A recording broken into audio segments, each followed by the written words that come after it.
இன்றைக்கி ரொம்ப டேஸ்டியான சிக்கன் கிரேவி எப்படி செய்கிறதுன்னு பார்க்கலாமா?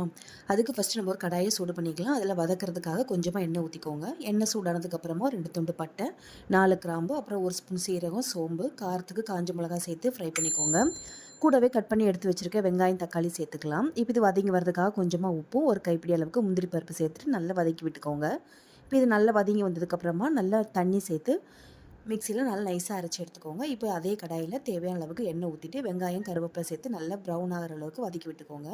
வதங்கினதுக்கப்புறமா 1 ஸ்பூன் அளவுக்கு இஞ்சி பூண்டு பேஸ்ட் சேர்த்துட்டு கொஞ்சமாக மஞ்சத்தூள், காரத்துக்காக மிளகாத்தூள், 2 ஸ்பூன் அளவுக்கு மல்லித்தூள், உப்பு சேர்த்துட்டு 1 நிமிஷம் மட்டும் வதக்கி விட்டுட்டு நம்ம எடுத்து வச்சுருக்க சிக்கனை சேர்த்துக்கலாம்.